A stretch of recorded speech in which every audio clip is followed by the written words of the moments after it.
I'm Whitney. I'm Mindy. And I'm Deb. We're three best friends who love nerdy things. Well, some people think we're nerdy, but we think we're pretty awesome. This is Our Nerdiest Thing.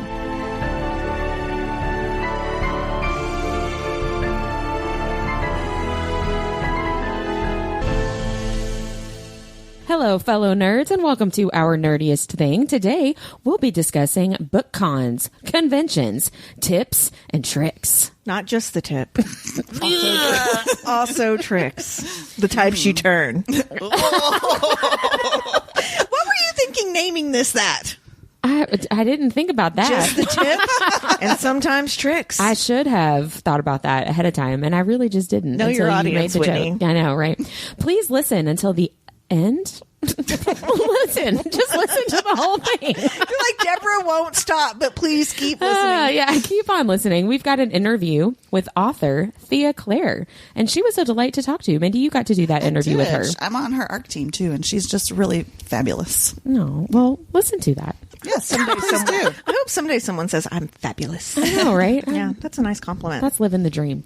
Deb, will you please share a little bit about this week's Our Nerdiest cocktail? Of course, this week's cocktail is named The Antidote, and it is a shreet. We are really fucking up tonight. Whatever, we're rocking it. It is a sweet red wine cocktail to help you get rid of the parasites in your life. And unfortunately, dear listeners, I'm not a very good friend because Whitney doesn't like dark red wine and it gives Mindy migraines. So I gave them a different liqueur, but you'll have to listen in on Thursday to find out more about this drink. Yeah. To be fair, she was trying to use what she had, and I had brought over this red wine last night because I don't drink it. Right. So I'm like, was just re-gifting it back to you. Back to you. Yeah. Oh, flip it and reverse it. Yep. Well, let's get into With our the tip. our nerd alert and nerdy news, which we all three actually have. Again. Nerdy news. I know. What is this? You guys- Mindy and I are on it. We're doing it. Always have nerdy news. I know, but we don't. We're trying to be better friends. Yeah. Mindy, why don't you go first? Okay. I have a couple that we've actually kind of already talked about on the podcast, but now they're coming out and I'm really excited. So the first one is If You Want Me by Helena Hunting. And I always want you. I want you to. So you need to watch the studio feed on YouTube, guys. 'Cause you really don't see what we're doing in the background. you got to get the full effect. There is an Our Nerdiest Thing YouTube channel. Just go watch to it. Just go watch Yeah. it. It's just funny. So anyway, I read the arc for it, really loved it. It's the second one in her Toronto Terror hockey series, and it's coming out on July 11th.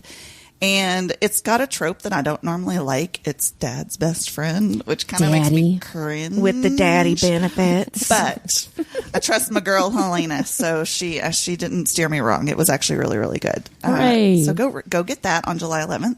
And then the second one is Tainted Love by Stephanie Blay, an author that we've had interviewed on the podcast before. And it comes out the day after. It comes out on July 12th. And it is the second in her hockey series about the Merrimack Mavericks. And it's set in the 80s. It's super fun. All kinds of, if you're a Gen Xer, you'll love all the 80s references. You might love them anyways if you're not a Gen Xer. I don't know. Wait, you like hockey books? Wait, what? I'm shocked. You're going to be really shocked by my nerdy This news. is brand new information. So yeah, go check them out. And those release dates are all this week as of the release date of this podcast I know. episode. So Yeah. everybody go get them this week. That's your Spend weekend your plans money. right there. Spend your money. Well, I'll go next. I've got 3. One is very random, so I'm going to start with that one. There is that got released on July 1st, so week and a half ago. There's a sticker jigsaw Pride and Prejudice, like little activity kit. I was like, ooh, Pride and Prejudice activity. I could take that in the car when we go to the beach later this summer. This is a very fine potato. Yeah. It's an exemplary vegetable. One other piece of nerdy news. This is an Elle Kennedy re-release. So her very first hockey romance book that came out in 2009, Body Check, has been expanded and revised. So I think there's new scenes and changed scenes. Oh, cool. It's being it was re-released on July 2nd. So that was last week. I think that it's an only ebook option. What's it called again? Body check. Body check. Yeah. Every time you say that, I like envision like you walking by and like shoulder checking someone. That's essentially what body it is. check. Yep. Yeah, I think that's what it is. Yes. But so that's a re-release. So check that out. I'm definitely going to. For some reason, I heard not Elle Kennedy. I heard Elle Mitchell, and you said hockey, and I was like, when did she write a hockey? I hope I said Elle Kennedy. You did. Because it's possible that I also said Elle Mitchell, And then last but not least, The Au Pair Affair by Tessa Bailey comes out next week, July 16th. So that is a follow-up to Fangirl Down with those main characters, the girl's best friend. And their names are escaping me at this moment. In Au Pair Affair, isn't it Josephine? The friend. The friend is Josephine. Yeah. Yes. Yeah. But I cannot remember his name. I know. I can't We either. ARC read this a long time ago, and we're going to see Tessa Bailey next week. Yes. I'm really excited. We'll post some pictures. Yeah, she'll of our be time with her. in our town the day after the book releases. At a novel romance. Yeah. So excited. Woot woot. So my 3 books I want to talk about this week. The first one is Lies That Bleed by Leah Stone. It actually came out on June 28th, but we didn't have an episode last week, so I wanted to make sure that everyone knew about it. I met her at a book convention this year, and she is like in a good way. And when I say old, I don't mean she is old. I'm saying she is an old school fantasy writer, like traditional fantasy, right? So the book synopsis is: a daughter of the emperor has trained her entire life to go into the wilds and have a chance at bonding with a creature that can give her unknown power. Ooh. The only issue is that half the candidates will die the first night in the wilds, and only a few will make it out. Those who survive the bonding are quickly conscripted. Mm-hmm. I was reading constipated. Maybe that too. That too, maybe. Little Freudian slip. Those who survive the bonding are quickly conscripted into the Imperial fleet to join the war. And her mortal enemy is there who seems to want to protect her. Ooh. I know, right? Like so anyway, I have the ARC for that. So by the time this posts, the ARC review will also be up on our Instagram page at Our Nerdiest Thing. Another ARC that I'm reading that just came out on July 2nd is Bound to the Shadow Prince by Ruby Dixon. Ooh. In order to protect her kingdom from the wrath of a vengeful goddess, a princess must remain locked inside a tower for 7 years with the sworn enemy of her people. And of course, they fall in love. Of course they do. Of course they do. And then finally is The Hollywood Assistant by May Cobb. And that came out on July 9th. The FMC in this book is offered a dream job in Hollywood with a famous director and his spouse. And becoming their personal assistant lands her in the middle of a murder investigation. Ooh. So May Cobb typically writes like some pretty fantastically awful people. So I'm hoping that it's going to be really good. Yeah. Well, lots of really good summer reads for the month of July. Those are all, maybe not the high fantasy ones, but there's a lot of good poolside reads on that list. Well, fantastic. Speaking of poolside reads, what are you guys reading? I got sassy. I don't that read was by a the really pool. nice segue. I do. So you want me to go first? Since sure. I read by the pool. So I'm still reading Beneath These Cursed Stars, which is set in Lexi Ryan's These Hollow Vows world. I'm almost done. Yeah. It's good. Great. I like it. It comes out at the end of the month. Well, good. Neat. Your turn. Mindy, what are you reading? Well, I don't read by the pool, but mine is kind of a poolside read, actually, now that I'm looking at it. I just started Just for the Summer by Abby Jimenez. Oh, that's what it's called, Just for the Summer. Yep, oh, okay. It's called Just for the Summer. And it's actually, when I read the description, it reminded me of a book that you've talked about recently, Deb, and of course I can't remember the name of it. But it's like these two, there's a girl and a guy, and each of them, every time they date somebody, when they break up, they find their soulmate. Because didn't you read something similar to that? I don't know. I can't remember. Maybe I'm just making that up. Anyway, there was a movie we talked about for sure. Good luck, Chuck. Oh, okay. Like he dumps a girl or dates a girl, and then she meets her soulmate. Right so after, they decide that they're going to date each other, so that when they break up, they'll find their soulmates. Oh, I wonder who their soulmates are. I don't know. I'll have to keep reading and find out. Yeah, I love the sound of that. That is right up my alley. It's been a really, really good read. It's a quick and easy, light, I need to add book. that. I need to add that to my TBR. Well, I did an ARC read called Not in My Book by Katie Holt, and I really liked it, so it's my convince you to read. So this comes out in December. Two writers are in a grad school class together, and they are so contentious that their professor forces them to write a novel together or be forced to drop out of the class. It's like wearing the T-shirt with your sibling. Yes, with your sibling. Shirt. Yes, exactly. But worse. But worse, exactly. Yeah, because so future she is a romance author, and he writes what he thinks is more serious fiction and hates romance. Of course. And so the collaboration is against both of their wills, and they're both like pretty pissed about it. But the book is really fun. It's, as a romance reader, it's very meta, right? Like they're talking about writing a romance book. That's how the rom-commers is too, that I just finished by Catherine Center. They're writing a rom-com, and he is like a serious writer. Exactly. But he jokes with himself. He's like, he says at one point, I write about real things like zombies, not romance. No, this guy's much more serious than that. Like, he would never write about zombies. But it's very meta. It's got all the tropes that we love about our romance books. Enemies to lovers, forced proximity, he falls first. And of course, there is an HEA, or else I would not recommend it. It's funny. It's very sweet. It's got really good spice after a very nice slow burn. So I highly recommend it. It comes out in December. Okay, I don't check that out. I don't trust you anymore, though, when you're like, it has to have an HEA, because you steered me wrong with the idea of you. I know, right? I kept waiting for a happy ending, and I was like, nope, we're all fucked, and then we die. There's only 3 books that I've ever read that don't have an HEA that I actually like recommend. Can you people. tell me what the other 2 are? Manacled. Okay.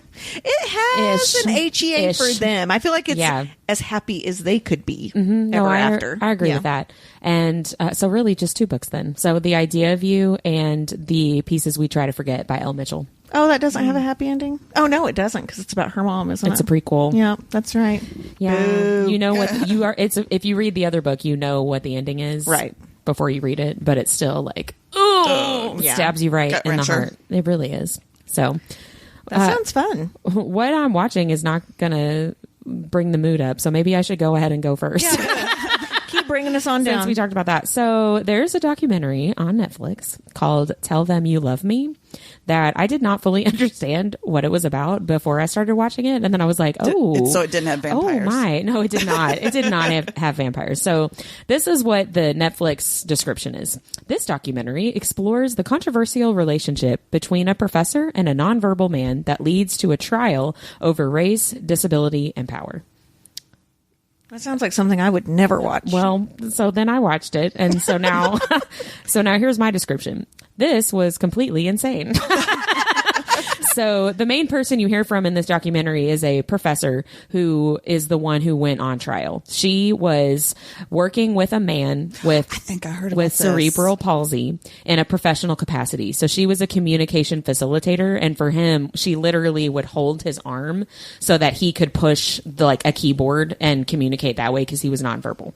So she was working with him in a professional capacity as a professor, as a teacher, and a facilitated communication expert. According to her, they fell in love and began a physical relationship, and his family has other thoughts about that and how that all unfolded. Right. So the documentary, I would too. Mm-hmm, the documentary is really, obviously it's about her and this man, but it's also about this facilitated communication in general, and if it's even reliable for nonverbal people. And it's about this particular woman and the man that she claims that she was in a consensual relationship with. It's extremely disturbing. So, trigger warning. It's a really interesting conversation if you can handle like the dark heavy of it. This tension between recognizing the limits that somebody with a mental or physical disability has, what those limits are, while still giving them the fullest life they can possibly have, and the tension between those two things. Mm-hmm. And how do you know, are you putting forced limits on somebody, or is it truly the limits that they have? Like, it's a very interesting conversation. Yeah, my question but it's would a tough watch. For him, I just have to ask this one follow-up question. Even though he's not verbal, was he of sound mind?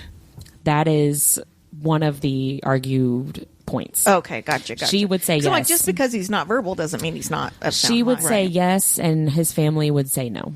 Interesting. So okay. that's part of the issue is he a person that is able to give consent or not? Right. So it was very interesting.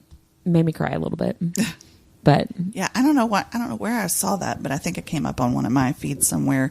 Not the movie, but like the story. Yeah. Or the documentary. It wasn't that long ago. It was like 2011, 2012 when she went on trial. It's crazy. Mm-hmm. Well, I can tell you about the bonkers movie I watched that was fiction. Yeah, tell me. So, I said I was going to bring it down. Right. No, but I also have a bonkers movie. This is on Amazon Prime, and it's named John Dies at the End. It came out in 2012. Okay. And it's about a new street drug that sends users across time and dimensions, but has one drawback. Some people return no longer human. So, of course, 2 college dropouts try to save humanity from this alien invasion. Okay, I have to say, it started out so fun and so campy, and I was like so into it. But then it felt like in the last 20 minutes that the producers ran out of money. Oh, yeah. I hate completely changed and got so corny. Having said that, it's apparently based off a book with the same title, John Dies at the End, written by David Wong. And I went to go add it to my TBR, and it was already on there. Because the idea of it is very smart. And seriously, watch the first 70 minutes of the movie, and then you can turn it off. But because it was really, really good. Yeah. But then I was like, wait, what is happening? All of a sudden, they're like, oh shit, we don't know how to end it. And like, they probably did run out of money. Right. Honestly. Yeah. So I hate that. I know, but it's really bonkers. Like my son kept walking in the room going, what is happening? It's like very campy, gory horror.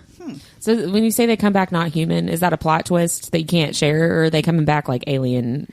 They're coming back looking like humans, but they have an alien host in them. Okay. Yeah. Okay. Yeah. As they do. Yeah, like you do. Yeah. Don't take drugs, people. And the drug is named soy sauce. That's awesome. Does it come in little packets? No, it should. It comes in a syringe. Oh. Boo. Yeah. That sounds like a missed opportunity. Yeah, it should have come in little packets. Yeah, little pills. They like shake it like you do the sweet and low. Yeah. Like your grandma used to do. Or like, the like you get with your Chinese takeout. I know, but I want them to shake it. Yeah. I know. I would shake my soy sauce. Would you know? Shake my soy sauce, baby. Mindy, Isn't that how you paid for college? shaking my soy sauce? Absolutely. I'm not watching anything different than I was last week. I'm watching them on Amazon Prime, and it's just, I would talk about a downer. There's nothing, the supernatural part of it is freaky as shit, and then the rest of it's all like this poor black family getting basically talked down to, and they're trying to get them out of their neighborhood. It's like a bunch of like asshole white people. It's intense, but it's so good. Wow. So. Add it to the list. What are you guys listening to? I started Not in Love by Allie Hazelwood. I keep saying I'm going to start it. I actually started it. In pure Allie Hazelwood fashion, it's a book about a secret affair in the world of STEM. Oh. I know that's shocking, but she's branching out. I know, but I'm excited for some angst and what I know will be a happy ending. Yeah. So, good summer read. If it's not broke, don't fix it. Right? She also announced another book this week about swimmers that comes out next year called In the Deep End. Oh, yeah. I didn't see that. I didn't see that either. Well, good for you, cool. Allie Hazelwood. What are you listening to? I'm still listening to Middle of the Night. I am go walking halfway down the street. Every time you say it, I want to say in the middle of the night. Yeah. You sounded like Kermit for a second. Thank you so much.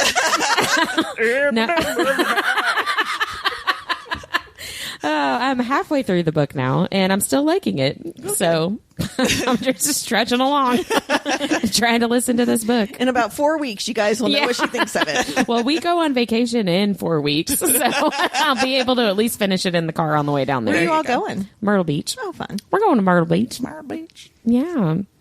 What are you guys listening to? I am listening to something very different. I went to a wedding this weekend, and it was beautiful. There's this place called Blackacre Reserve here in our area, and it's just gorgeous, like farmland. There's horses, there's goats, there's just this big, beautiful barn. And I had a couple friends that got married under this huge maple tree, I think it was. It was a beautiful wedding. It was hotter than Hades, but once the sun went down, it was beautiful. But they had this band at their wedding called Squeezebot. Oh. And it's a local band. You're gonna laugh. So it's banjo, drums, accordion, and tuba. That is a combo. It is a very strange combo, but it worked. It was very odd. And they would play covers of like older songs. So like, it was so fun to sit there and try to figure out what song they were trying to play. Cause it was almost like, I feel like it's Ross Geller with the accordion. Come on, sing along.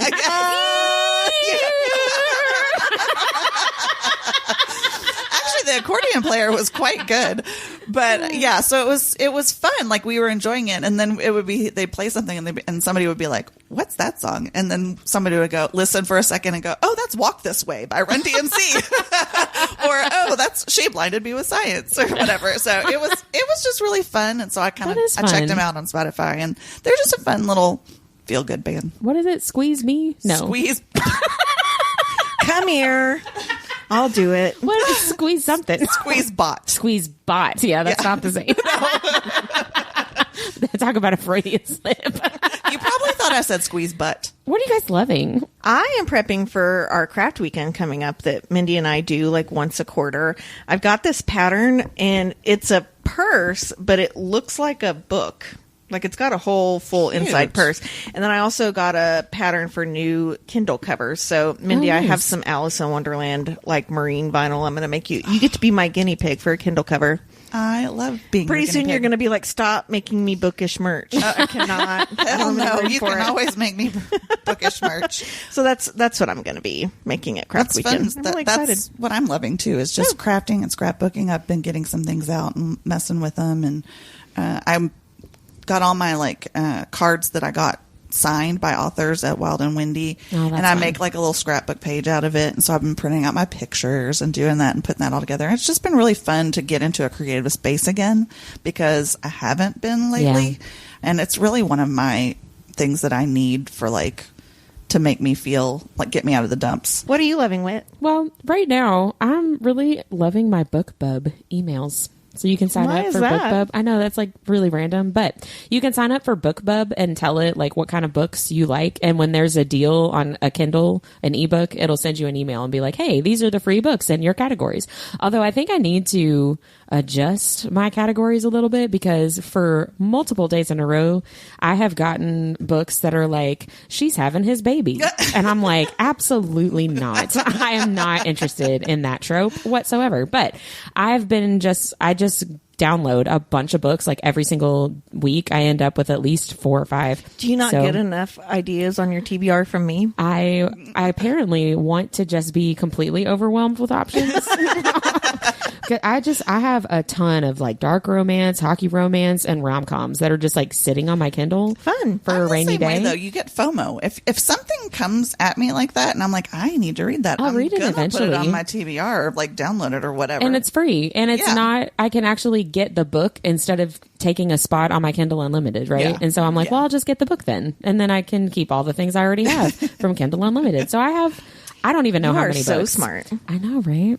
So sign up for BookBub, but make sure that you're specific with your likes and dislikes, or they'll send you tropes that you don't want, like people having babies. There's so many of like, she had a one night stand 5 years ago, and now he's just found out he's a father to twins. And I'm like, no, that doesn't sound sexy. I don't want that. Yeah, I just well, at least he skipped the her peeing herself and stuff. So that's nice. I guess so. Yeah.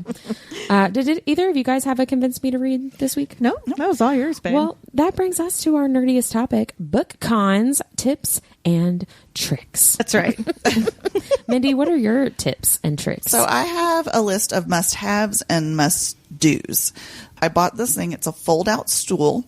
It's linked in the show notes. I got it on Amazon. It's the coolest thing. It basically is the size maybe of like an 8-inch plate, and it's a little bit thicker, and it's so cool. You twist it a little bit and you pull it up, and it makes this like really sturdy stool. It's insane. I can't believe it works. So I was like, you keep saying stool, and Whitney's having trouble keeping it together. No, you're like, you twist it and you pull it, and then it's real sturdy. it is. It's real hard and long. It's all in the wrist. I seem to not be able to describe anything without it sounding sexual, so I'm just going to go with it. Last week was beaver nuggets, so I think Whitney and I maybe are just exceptionally horny today. and or immature. Maybe we're always both. Well, But, yeah, true.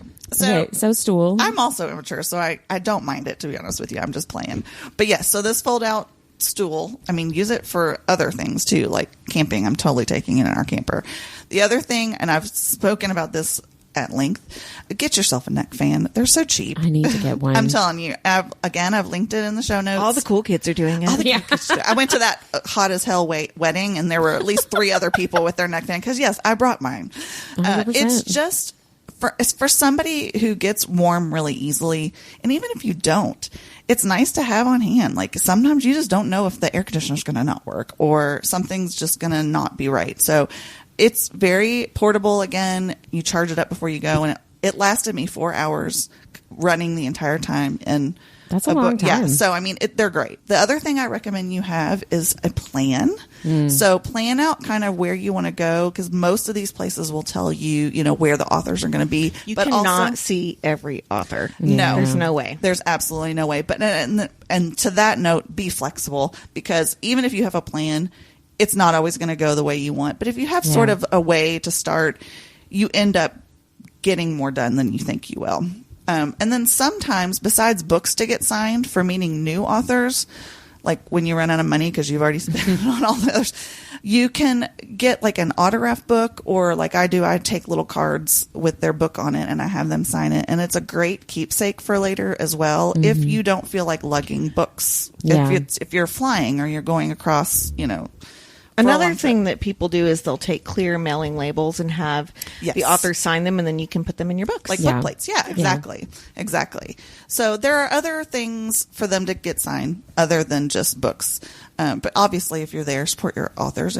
Spend your money. But sometimes we can't buy books from every author. So it was nice to have. Lord knows we tried. I definitely tried in Chicago 85 books later.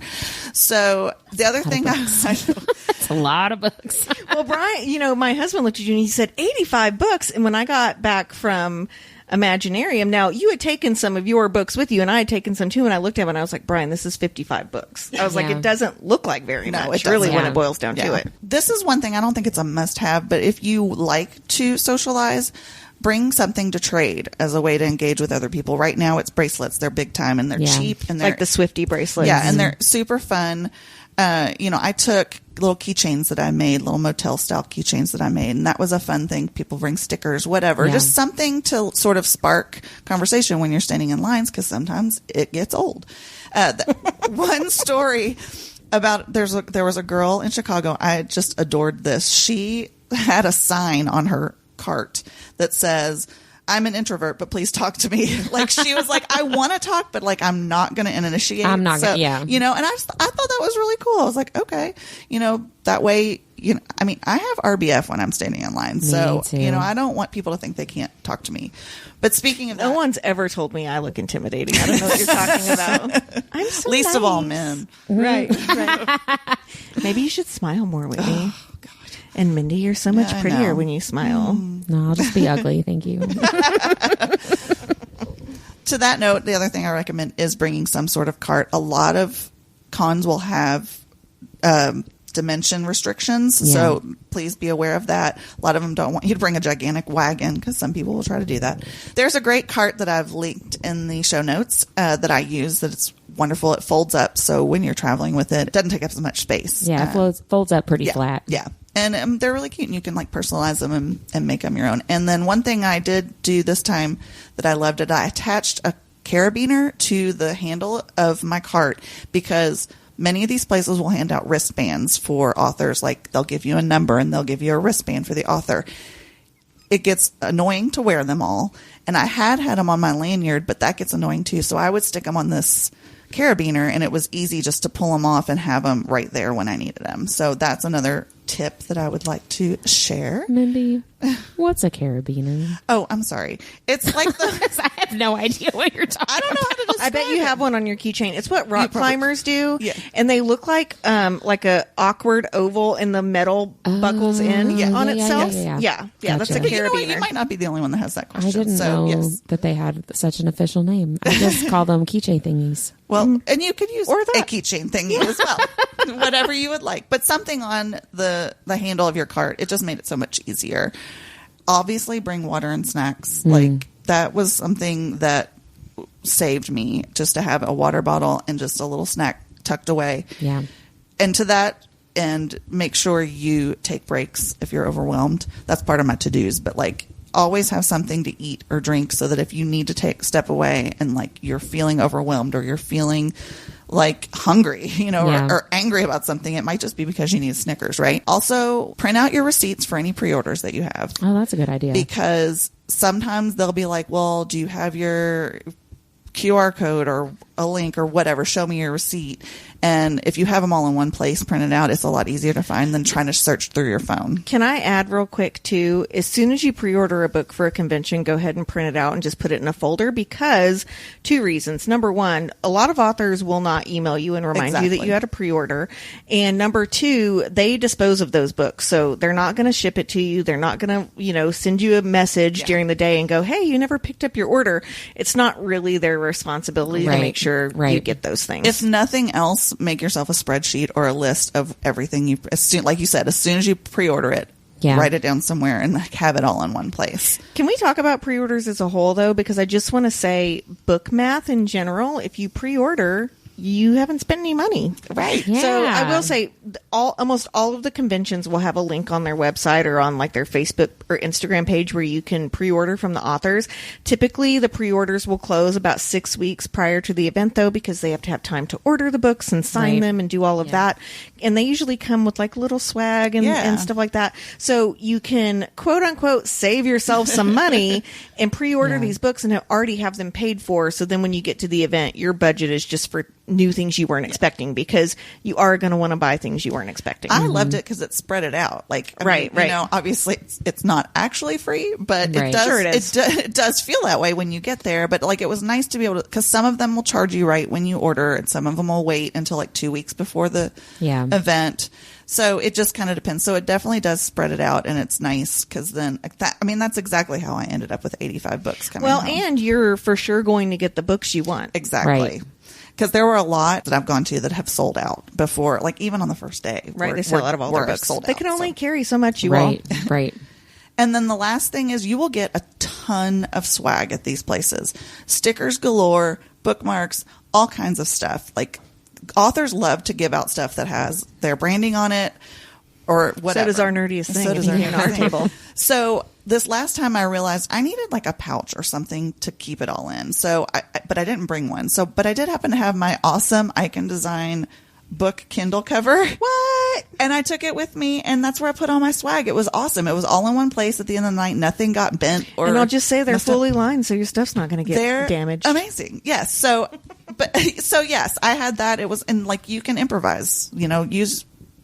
But really get the Icon Design book cover because it's amazing. Buy a book sleeve from me. You won't regret it. And they're all customizable if you have a certain kind you want. But definitely have something to keep that in, because it does get a little overwhelming. It does, yeah. And then I just have a few to-dos. Have something to ask or comment to the author, like already planned, even if it's just something generic. I actually like to ask an author that I don't know maybe which book of theirs they would start with. I think it's a good, conversation opener, and authors love to talk about their books. So, don't be afraid to ask a question, even if it's something that even if it's just like, what's your favorite color? Like, authors like to talk. I mean, it's not, they're normal people too. What's your favorite color?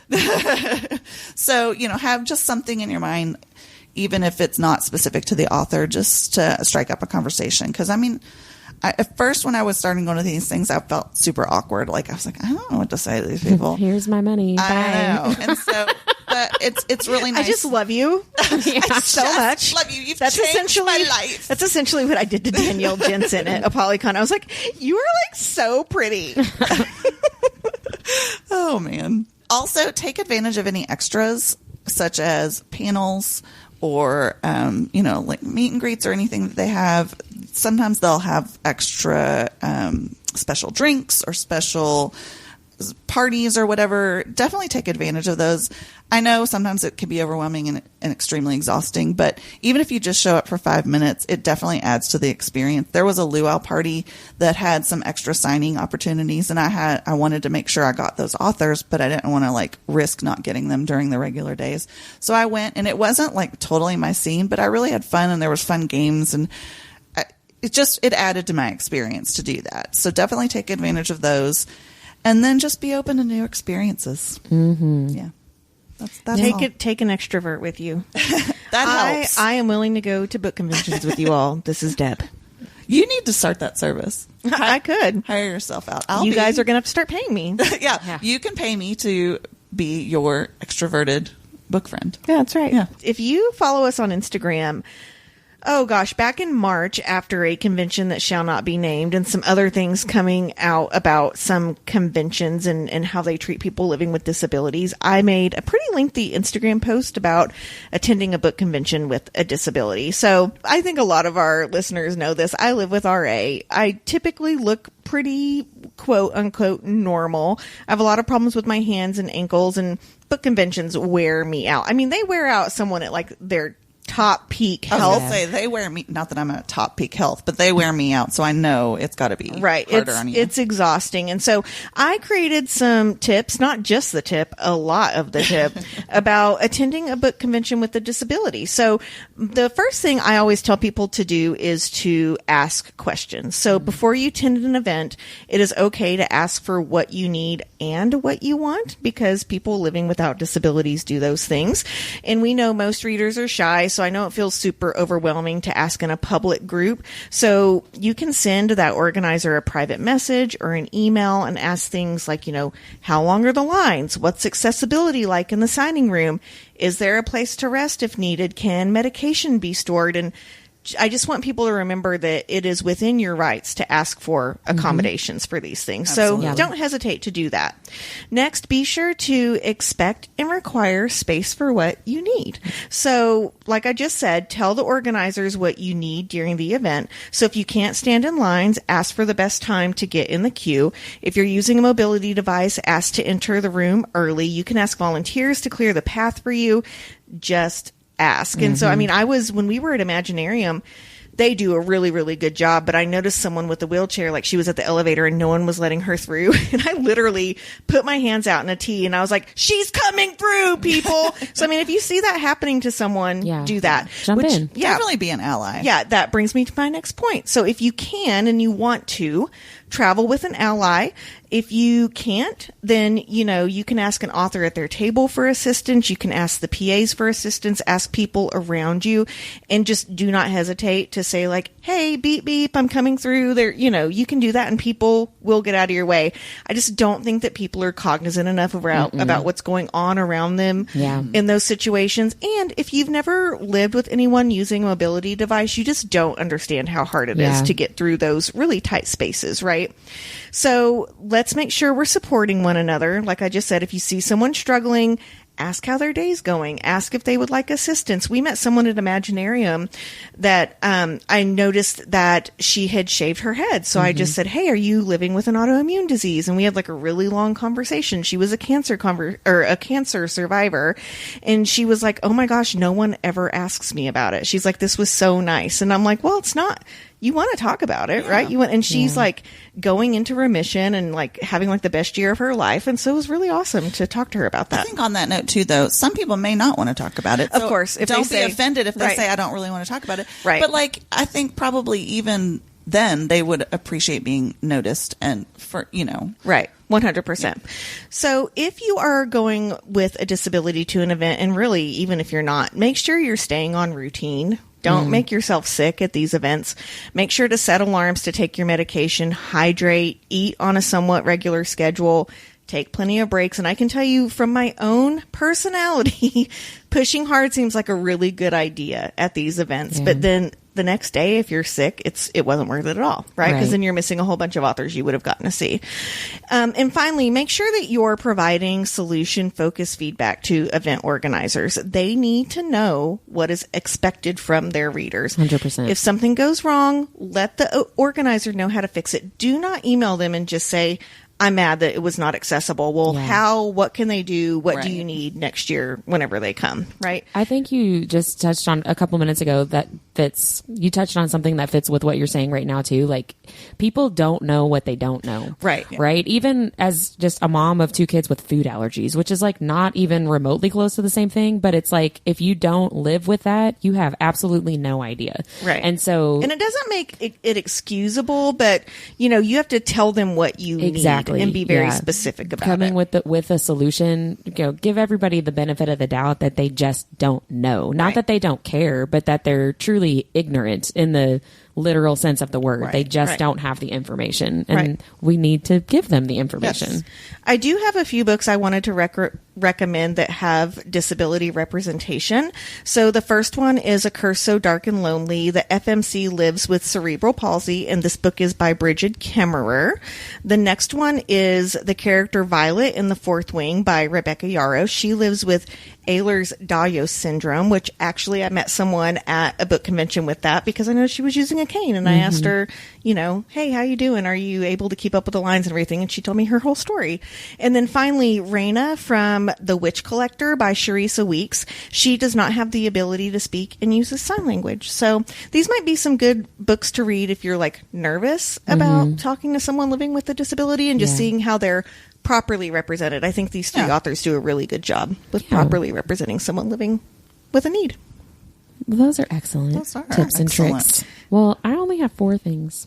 She's like, after all of that, you talked about everything I was going to say. And I was going to say, I only have 4 things, and most of them are things that both of you kind of already said. So 1, go with friends, but also schedule some introvert time if you need it, which I am one that definitely needs it. So, can I say something to that? Sure. What? I just started talking. No, I'm going to give an introvert tip, because even though I am your extroverted book friend, quote unquote, I test as an introvert. I need quiet if you cannot get away, the best thing you can do is go into a bathroom stall and put the toilet lid down and sit on your phone for 5 minutes. That's true. No one will know you're in there, and no one bothers you if the stall is locked. So that's true. If you cannot get away, but you need to get away, go to the bathroom and go in a stall. You can also keep headphones in your purse. And then put earbuds in and turn music up really loud, and then you can't hear anybody. It's more of me like not wanting people to like touch me anymore. Well, yeah, that's true. Yeah. You're getting bumped up with everybody. So even if you just have one other person with you, that helps with the anxiety of a big event and not feeling so self-conscious, especially if you're not used to events like that. But if you are an introvert like me, you absolutely have to set aside some time to just not talk to people. And you need to go with somebody that understands that and doesn't think like you're mad at them. If you are like, I'm not going to talk to you for 30 minutes, What? Yeah. Number 2, engage with the event's social media. So you'll find out a ton about the attending authors, the attending vendors, any attending influencers, but you're also going to get just kind of a vibe, the overall vibe of the event itself. And you're going to feel a lot more comfortable because you have been engaging with the people that are going to be there.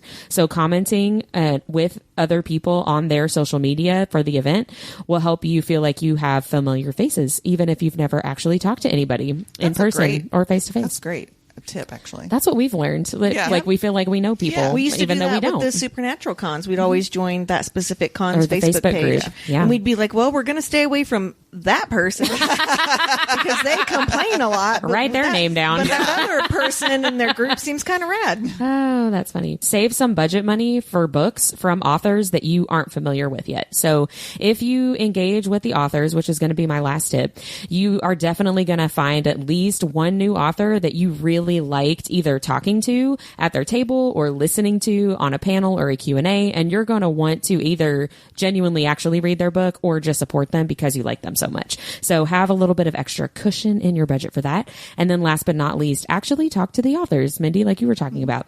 When you have a minute to engage with them at their table, they really like to interact with readers, right? Like they might also be kind of socially awkward and introverted, but even the ones that you would consider like super famous, big name authors, like they're people and they are doing something creative that is really easy to get very self-conscious about.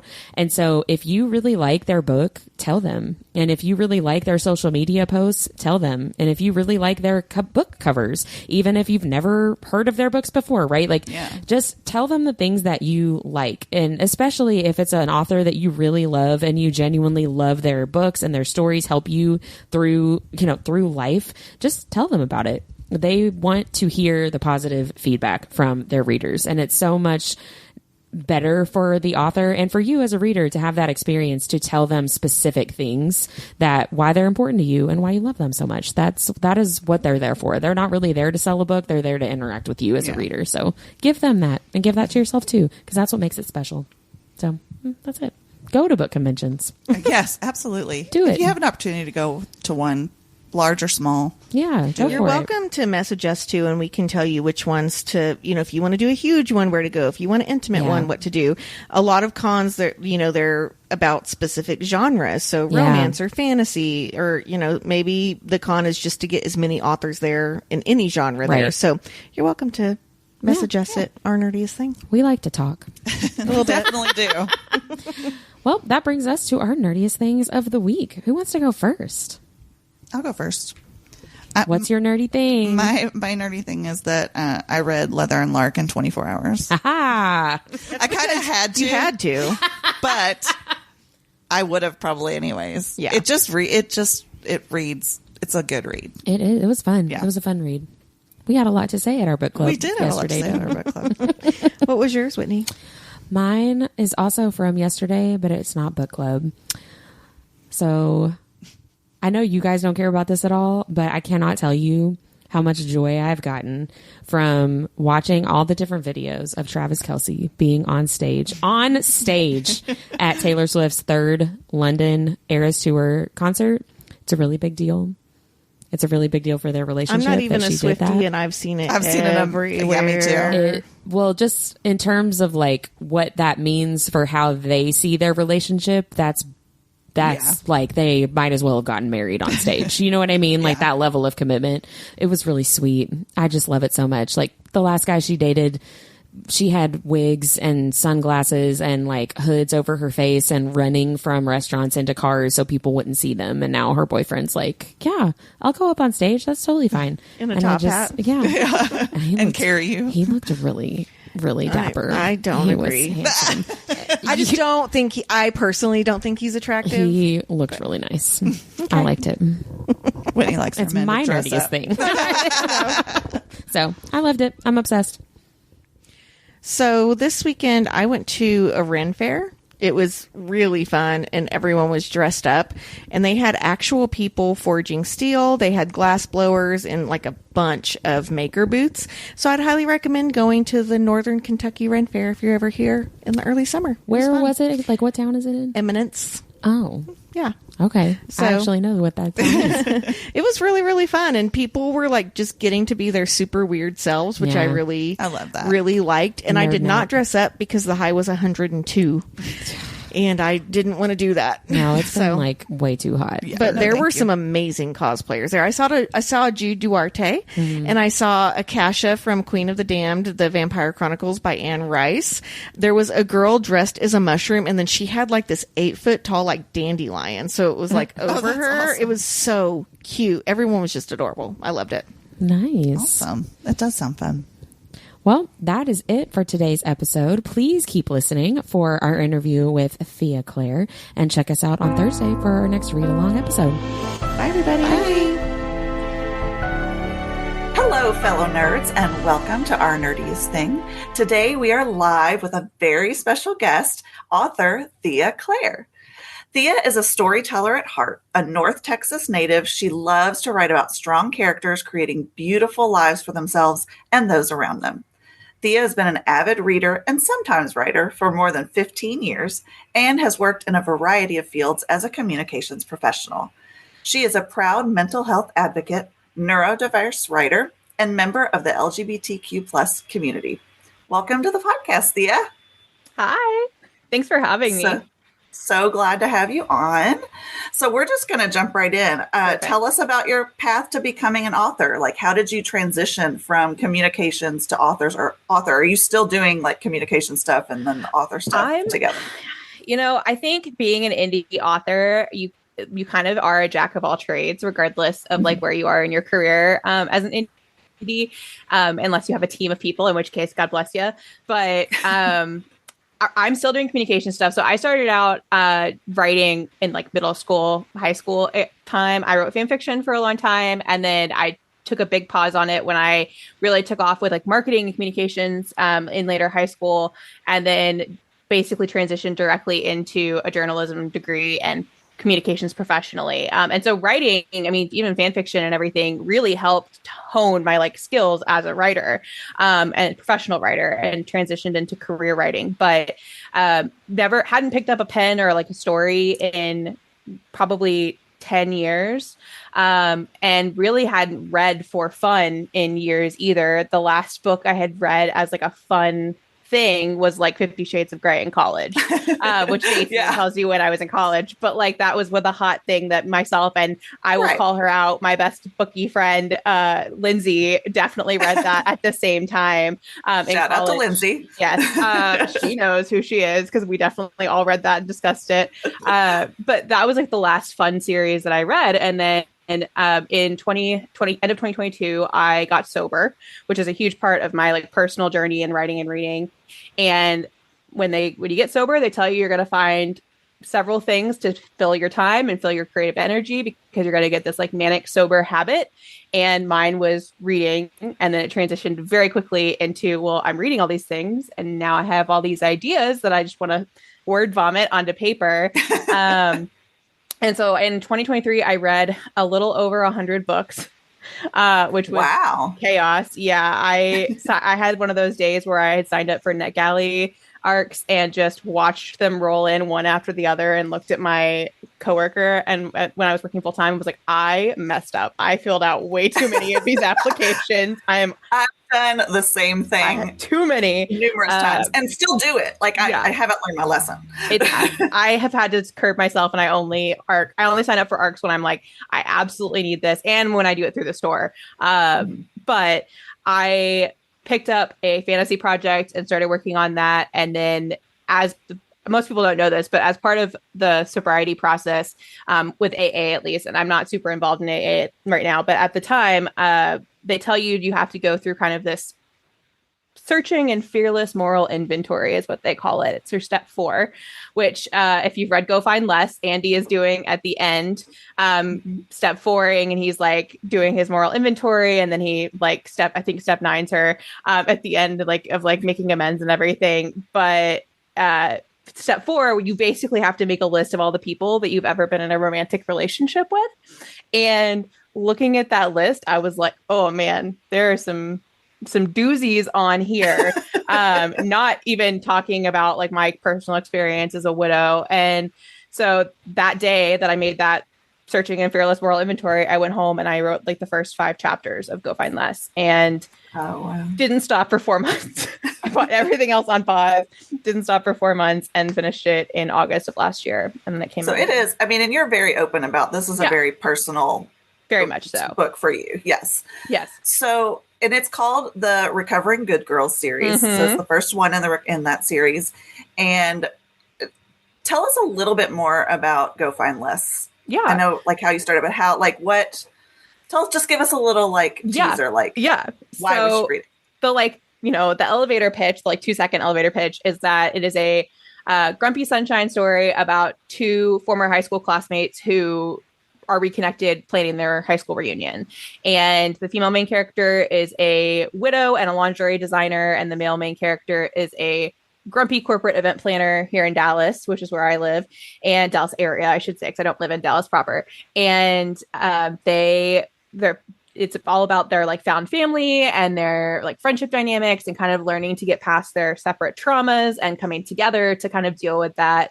Like you said, it is a very personal story. So Piper is a widow, and that is a personal experience for me. I lost my husband to cancer in 2019, and I'm also very open about that. It's not something like I'm unwilling to discuss. My partner and I are both very open about it. And it changed my life. I mean, it was a huge, him being diagnosed and then going through the process of being sick and then passing away, upheaved my entire life in several different places as I was getting older. And especially in the last 5 years or so, because we're coming up on 5 years now, in the next several months, which is crazy to think about that it's been 5 years since that happened. But getting, being sober, the, process of becoming sober was a really big caveat or a catalyst for starting this story. And I think a big part of that was finally processing a lot of that trauma, and getting to write that down on paper really helped a lot for me, as somebody who has always, been on medication, seen therapists and psychiatrists. I'm not adverse to that. It's just sometimes you have to go through it to deal with it. So. Absolutely. I 100% agree. And I've heard so many authors talk about how the writing process is so cathartic for them, and that it just really helps them to sort of work through some of their own stuff they're going through. So you're not alone. We are all very I have discussions with my friends all the time about how we really try not to make our characters Mary Sue's or self-inserts in our stories, because we want them to be relatable make them a self-insert because we want them to be relatable to a general amount of people without making them a Mary Sue. So I don't know if you're familiar with the term Mary Sue, but basically you can step into the shoes and there's it's like wearing a pair of pants. You have there's no characterization, there's no personality, nothing. Generic. So, yeah. And so trying to find that happy balance of not making your main character or pieces of your main character you, and then not having it be a pair of pants that you can just step into is that fine medium. Yeah. Well, you did a great job, because I absolutely loved Go Find Les, and I am eagerly awaiting the second book in the series, which is called 4-Letter Words. Yes. What can readers expect from that book? Yes. So I am currently, as we talk today, I am 85% done with it, because we're still in the drafting phase, which is terrifying because it comes out 3 months from Monday, which is scary. But it follows Sierra Bradley, who is a character that's introduced in book 1. And she is a sober bartender and sometimes chef that works at the hospitality company that Fitz, his family, own. And her love interest's name is Harry McLaren. His Harry is short for Haru, which is a Japanese name because he's half Japanese and half Scottish. And he and his brother and his young daughter, Harry's young daughter, moved to Texas at the beginning of the book, and very quickly realized that he and Sear have met previously, and it was one hot summer night. We'll just say that. And he didn't realize who she was until he got there and realized that she is his best friend's sister. And so one of his best friend's sisters. And so it's a very, it's a different dynamic. I was telling somebody this the other day, it is such a different dynamic from Piper and Fitz, because Piper and Fitz are very much the grumpy sunshine, but it's also very good girl, secretly gentleman in the streets and baddie in the sheets kind of situation with that. Fitz, which absolutely. And he's for sure obsessed with Piper. Don't get me wrong, but there's something different about a black cat golden retriever, because the black cat is when you've got that dynamic of somebody who is inherently just stay away from me, I hate people, and then the golden retriever energy of a gamer D&D nerd, which is what Harry is, basically let me love you. And it's so fun to write because he is just obsessed in a way different level, and it's in such my big thing is I like healthy relationships. I like adult relationships that have open communication, and if there is miscommunication, it's reasonable and not just shoehorned in. Right. And their relationship is very much we're trying to do this the adult way, and it doesn't always work out that way, but they're making concerted efforts to not screw up the relationships in their lives, and that's a huge part of it, is finding that balance for them.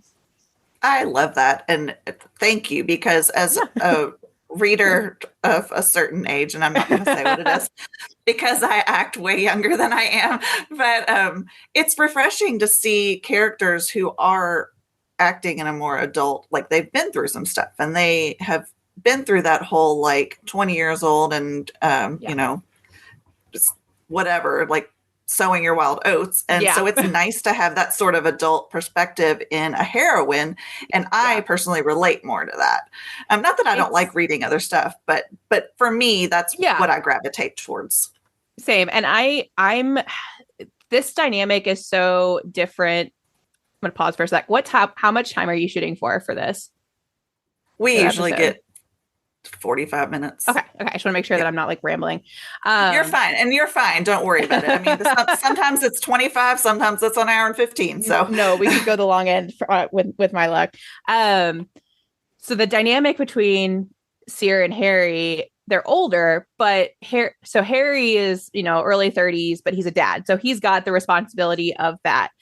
Sear, and we kind of touched on it in book 1, but it's really not like expounded upon, is she's an SA survivor. So she's got that happened to her in college. And then she's also partially deaf. And her loss of hearing was because she got into a drunk driving accident. And she talks about it a little bit in Go Find Less, but it's really kind of like a central part to book 2 because she's dealing with the trauma that then led her to her drinking problem and all of those things. That being said, she's also only ever been in one long-term relationship up to this point in the book. So it's very funny that she like carries all of this weight and this like importance on her shoulders and feels like she's like carrying the weight of the world and doesn't deserve any affection from people. And at the same time, really has never been in an adult relationship before because she's been just like shoving everything in a box. Right. Well, and dealing with life. Yeah. And, you know? And it's kind of similar to the way that like Fitz in Go Find Less is very much like, I've been with the same person for 10 years and now I'm not with them anymore and I don't know what to do. Sear is very like, I have no interest in like settling down or being with the same person long term.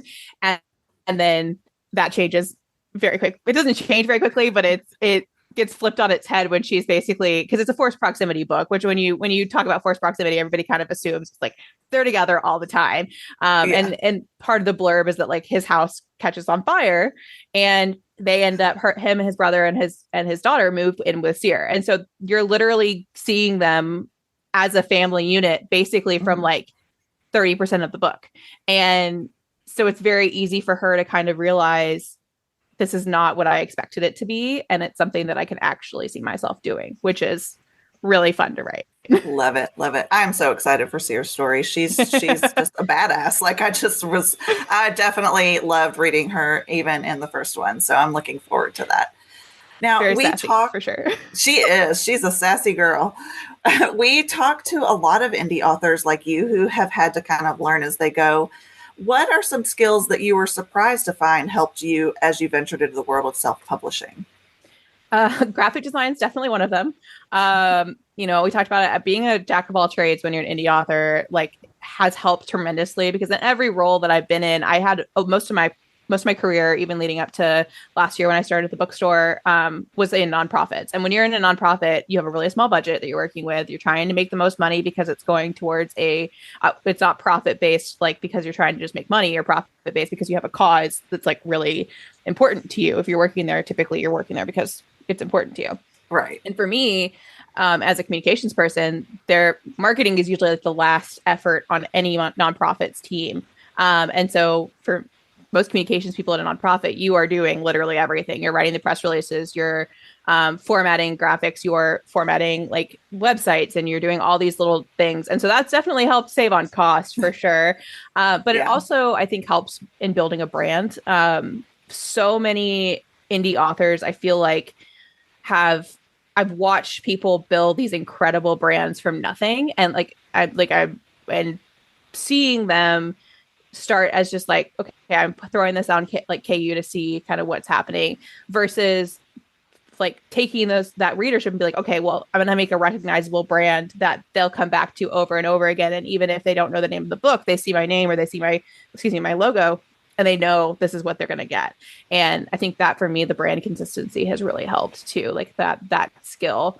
And then just writing like all the time, practicing writing. Yeah. I'm very fortunate. My dad's an attorney which obviously Piper's mom is an attorney in the book, so it's fun to get to like write characters that are doing that stuff. And then my mom is was a political fundraiser for 25 years, and has a master's in journalism. So she and I and my dad, between the three of us, probably read like several hundred books a year, like all the time. And so I grew up reading. I grew up, loving Shakespeare and Jane Austen and all those things. And so writing was just like the natural next progression, and keeping those skills in the communication sense, I think helped pick those up whenever I was doing my fiction writing. I think a lot of people, like a lot of readers, don't realize that it's so much more than writing, especially when you are self-published. Yeah. Like all the things that you all have to do behind the scenes, to, like you said, build your brand. It's amazing to me. Like, I think anybody who's doing that is a superwoman, and I bow to you, because that is just, I can barely keep up with my library clerk job. So, and have a podcast. Yeah. And I'm very lucky in that my job that I work regularly at the bookstore is very supportive of it. So like there are days where I hammer out several thousand words in a work day at the store. And they know that. And like, I'm just there to help support them wherever I can. But at the same time, when you're an indie author, or really when you're an author of any caliber, even in trad pub authors, having that consistent brand really does help when you're working on new projects, when you're working on, getting information or when I ask questions to people and I'm like, hey, I want to know like what your thoughts are on this, this, and this. And if they already know that brand, or if I've been promoting that brand and they're like, oh yeah, that doesn't really like fit with you or jive with you, like, I don't think that would be something that like people would expect.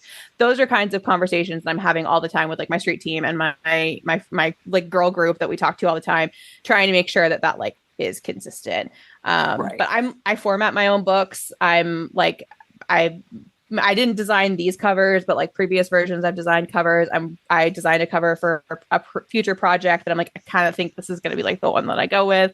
So it's, it's all the little things that people don't think about. After we get off this call, I'm going to go like format my cover reveal graphic for Monday. Yeah. I mean, it's a lot. Social media alone is like an extra job. And we've got three of us doing it. So, it still is a lot. So, yes, definitely kudos to you and to all the authors that are doing that. You did touch on this a little bit, but you are a mental health advocate, which we also are here on Our Nerdiest Thing, and are open about your own mental health journey on social media and everywhere. Yeah. Was being open about that a deliberate choice, or was it more just something that felt natural to share with your readers? I think a bit of both. I'll backtrack. So in 2019, I lost my husband in July. In 2021, we lost two of our dogs back to back, within 3 weeks of each other. And when you're, a 20 something and you're going through cancer treatment, like the last thing you're thinking about is kids and sperm banks and all those things. By the time we even talked about having kids, my late husband and I, it was too late. Like he'd been on chemotherapy for a really long time, couldn't even really talk about it. And so our dogs were like the closest thing we had to kids. And that happened. I had a really bad kind of spiral and ended up having an extended stay at a mental institution, like basically a mental hospital for a week. And it was what I needed. Like I knew I needed to like get my medication balanced and really like see a psychiatrist or new psychiatrist and get things sorted. But that event and those like months were kind of like the kickoff into my, like, I don't know how to deal with my trauma outside of like the medication and everything. Right. And so I've always through that process been very open about it, because the people in my life were such a huge part of everything that happened with my husband. I mean, and if you've read Go Find Less, like the found family aspect is such a huge piece of Piper's journey. And in the same way, like I've always said, Go Find Less is a love letter to not just Dallas, but like the people in my life who were there from the beginning and who sat with me when he passed away in the room, and who were, at my side when I found out all the things that I found out, and then who were cheering me on from afar when they couldn't physically be there. And I wanted to make sure that those people knew where I was at, and that, if they were going through something similar, that it was okay and that they could talk to me, and vice versa, like that I had a community too. And because of that, just who I am as a person, I'm an open book. I always have been. And so as I started doing my Bookstagram stuff last year, I was very open about it then. And it translates well as a Bookstagrammer to author. I wanted to stay authentic to who I was and what I was sharing online, and create that same level of intimacy, for lack of a better term, with the people that I was communicating with. And absolutely. It's that long-winded way of saying both, but my whole family is all very open about it. We all talk about it, and we're all very pro seeking the help when you need it, which is nice because not everybody has that. And I consider myself very lucky in that regard, because I feel like my life would be very different if I didn't have that. And because of that, I try to create that open sense of communication and encouragement and talking about it and destigmatizing it. And even just, last year, I don't know if you know this, I came out last year, coming out as bi. When I came out to Bookstagram was when I also came out to everybody else. And so a huge part of that was just being a part of this community and creating those relationships with people, and realizing this thing about myself that I'd probably known for a long time, but hadn't been willing to talk about. And I think that conversation also would have gone very different if we did not have that open line of communication with my family, and we're all just very open with each other about all the things. So that's so helpful though. If you being open about it can help somebody that doesn't have that in their life, it's just amazing. Because when I started my mental health journey to not being, just non-functional. I didn't have that, and it was taboo, to even take medication or anything. Yep. And then when I started feeling so much better, I was like, I need to be that person. Sometimes it has to, you have to sort of take on that because nobody else is going to do it. I love that you're all in that. Yeah. And that's, it's hard from either point of view too, right? Because this is something that I've been working through as I've been building the, future plans for Recovering Good Girls.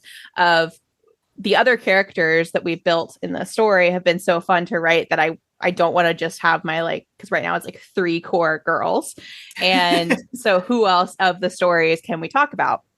And so this is a spoiler alert for you, but one of the future male main characters is going to be Freddie, Fitz's brother. And he is on the spectrum, and it's not completely obvious if you're not daily interacting with somebody who's on the spectrum, unless you are when you're reading it, it's okay, maybe I think that's probably about where that is. And it's a little more obvious in book 2 because he's one of the D&D players with Harry. They interact quite a bit. And my sister growing up, she's very open about it, is on the spectrum also. And so we grew up, my mom and my dad, fighting for accommodations in the school district, especially in a state like Texas, where we have the second lowest education out of the entire US, fighting for the accommodations, fighting for the diagnosis and all of those things. And so when you have a family who's doing that, and when you're watching those types of things happen and the way that the people are treated, and then also the process in which things are destigmatized as we get older, it's nice to be able to work those things into books and to let people who are familiar with that journey see it. That being said, one of my favorite books, and I posted this today for somebody asked me a question on stories about what my favorite books were. One of my favorite books to this day is My Sister's Keeper, by Jodi Picoult, which is about a young girl who has cancer, and it's her younger sister and her perspective of being that third party person and watching all this happen to your family. And as a tween, I really understood, and it really spoke to me what this person was going through. And so to this day, that's still one of my favorite books to read and to reread, because it's just so it's timeless in that aspect for sure. Cool. Well, shifting gears just a little bit, and maybe bringing it up just a little bit. Not that down. I love talking about this stuff. I could talk about this all night, but we'll just keep it real sad all night. Yeah. I don't know if that would bring our listeners back, but that's okay.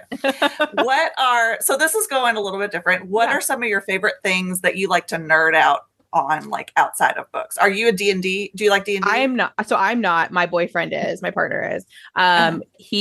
I have had this tendency to date men who are either super into like cars and like just like the like stereotypical like Texan or Southern boy, and then like the wide spectrum other direction of like the nerdy D&D, and then somehow JT is like the middle person of that. Like he's 6'6". He is a like he doesn't think he's a redhead. He's a redhead. And like, you know, super big nerd, loves doing like D&D and Warhammer and all of the like miniatures and everything. So like my house, my entire dining room table is taken over by Warhammer stuff and D&D stuff right now. I am a huge foodie. I nerd out about food a lot. Like I could tell you trips that I've been on based on the food that I ate during those trips. Like that's who I am as a person. Deb is a huge foodie too. She and you would get along really well all the time. Like literally, I have so many. When people come here for like book bonanza and stuff, I'm like, I have so many recommendations for you. Please message me. I will share all the things. I'm a book nerd. I have like 4 bookshelves here, and that's like literally just what I've collected in the last couple of years because I had more and I sold them or gifted them a while back whenever we were moving all the things. I'm a huge planner nerd. So I literally just got a shipment of stickers today that I'm like a stickered planner nerd where I like put like the cute, pretty stickers and like try to make things. And I'm trying to get back into it. I was the kind of person who had custom stickers made when I was doing school and work and all those things. And like, like kept up with all the things. And I got to the point where I couldn't keep up with it anymore. And I'm like, I need the system to do that. So I'm trying to get back into that. And I'm like, I have all the pretty stickers that I get to use when I get done here. I'm a huge sticker nerd too, from growing up in the 80s. So, you know, Lisa Frank and all that. Oh, I love Lisa Frank. I know. I never met a sticker I didn't like. I have piles of stickers that I don't know what I'm going to do with. I have like a little to-go box of stickers. They're all like, I love it. I put them in my shipping orders too. So I have like a bunch of just like llama ones, like Grey's Anatomy. We have like some Doctor Who, all that. I'm a huge Doctor Who fan. I've been watching since the restart of the show in 2005. Right. Not the 69th. The ninth Doctor. Version. Yes, Eccleston. Yeah. And then so I've been rewatching that. It's been really fun. What else am I a huge nerd about? I'm trying to think.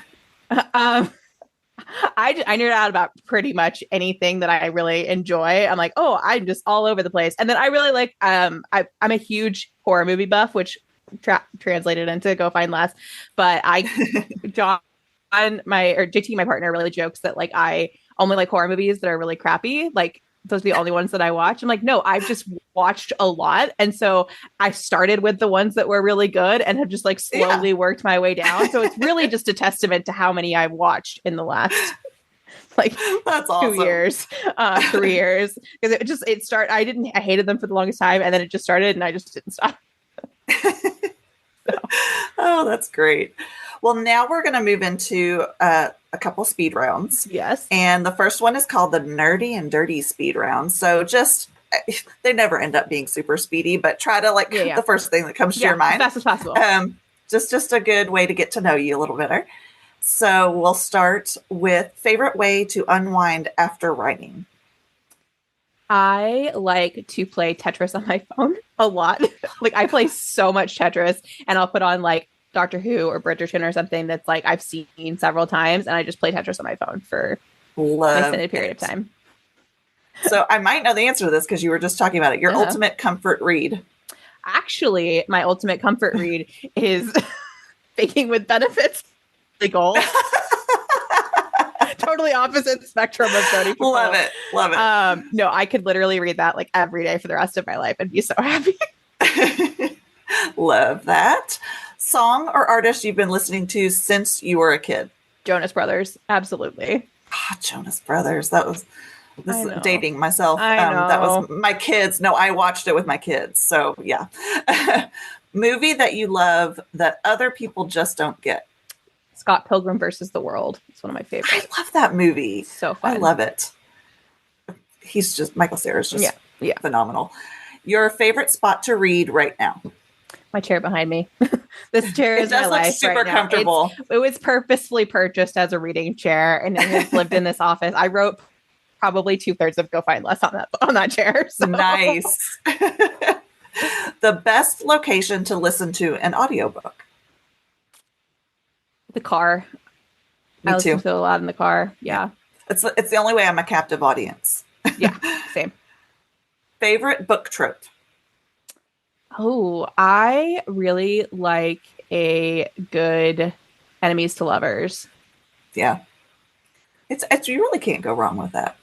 Or dislike to lovers. It doesn't have to be like knife to the throat enemies, but like a strong dislike to lovers is also good. Well, and that's like Grumpy Sunshine is sort of like that. The what do you? It's the mild version of it. The mild version of that. And I love a good Grumpy Sunshine. The Grumpy Sunshine, I will say the mild disagreement with that is that the Grumpy Sunshine, most of the time the grump like secretly likes the sunshine and just like gravitates towards her.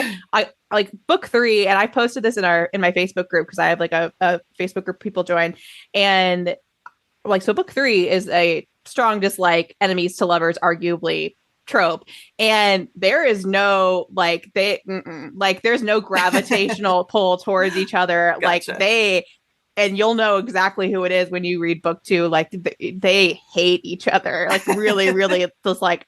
And so there's several points at which I'm like, I was reading beta reader comments, and they're like, I don't like this guy, and I'm like, that's fine, but like, and then slowly as we get through the book, you're like, okay, no, I get it, I understand it. And then finally on this one, your least favorite book trope. Oh, I don't know. I'm arguably probably not the person to read dubcon, non-con. That's just not my like style. So like Haunting Adeline was a really hard read for me. Like as much as I get it, like Zaid's the daddy, like I just can't. I haven't met like another trope besides like that I don't like. I have found there are times when I'm reading Why Choose where there's just too many people in the equation. Right. Like because most of my reads are either Why Choose, hockey, which makes no sense because I have no athletic bones in my body and I've never been a sports person. I'm the same way. But I will read a hockey romance like nobody's business. But like sometimes like I'm just like I can't physically think about how many people are in this equation. Like I'm the same way. Like I love a good Why Choose, but it has to make sense. Yes. It can't just be like a free for all, right? It has to make sense. Yeah. So yeah. And we're going to move into our next speed round, staying on the topic of romance tropes. Yeah. So you're going to just say, I'm going to give you a romance trope and you're going to say yay or nay. Okay. All right. One bed. Yes. Second chance romance. Yes. Small town romance. Nay, probably.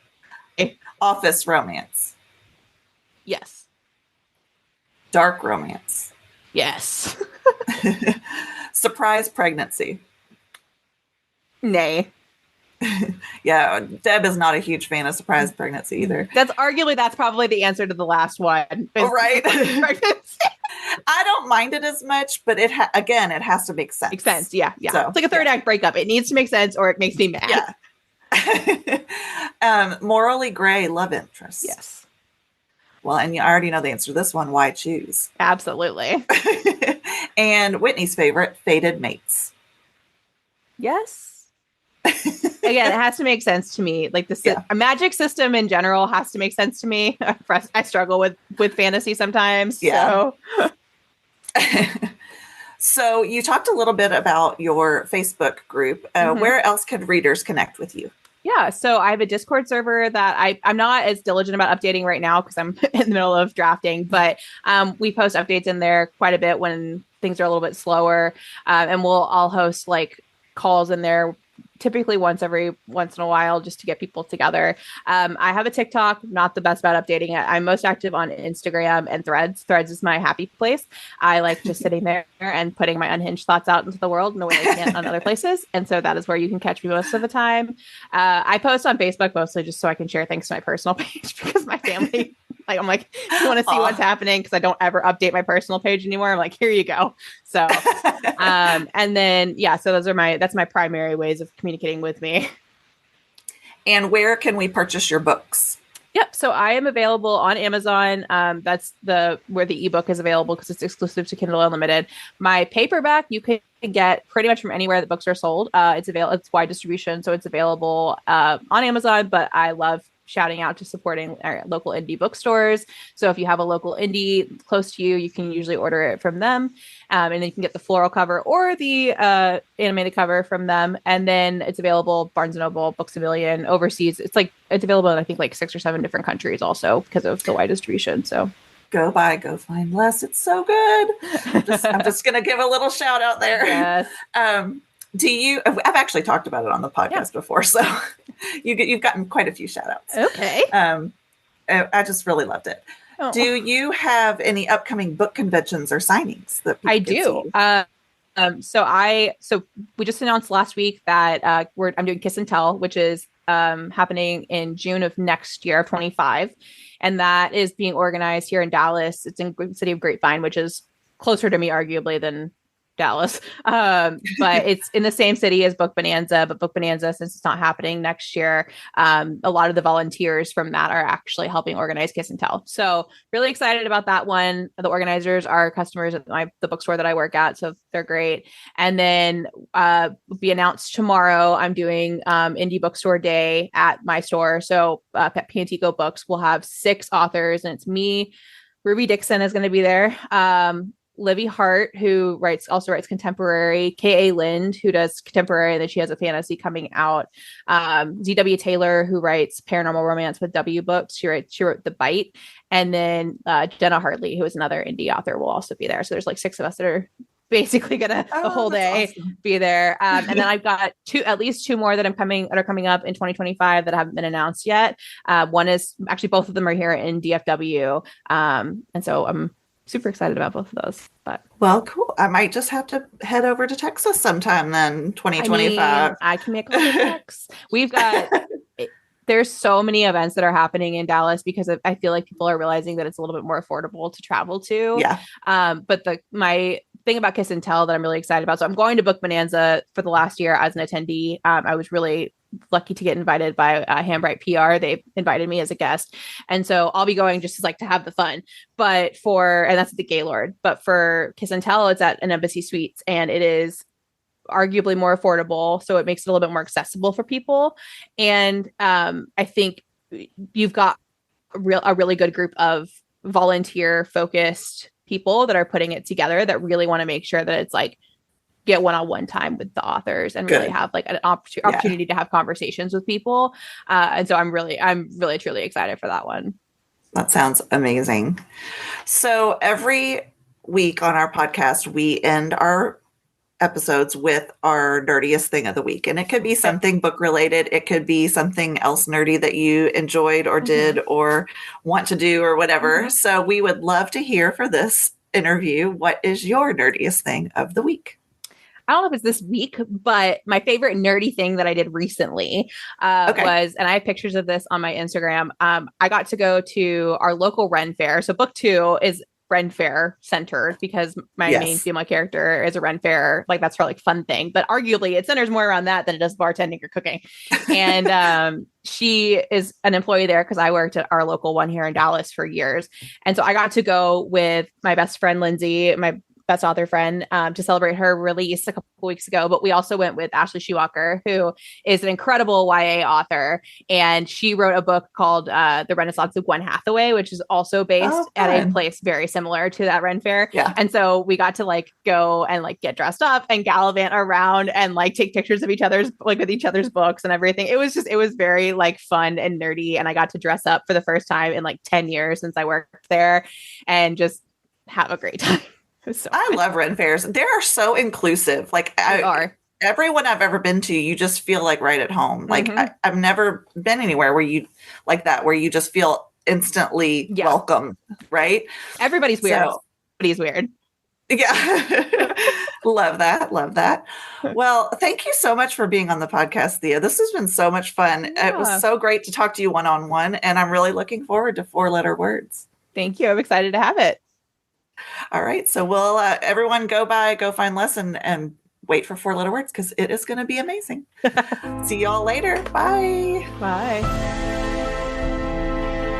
Like what you heard in this episode? Follow Our Nerdiest Thing on Instagram at instagram.com/Our Nerdiest Thing or Facebook at facebook.com/Our Nerdiest Thing. We love hearing from fellow nerds. Email us at ournerdiestthing@gmail.com.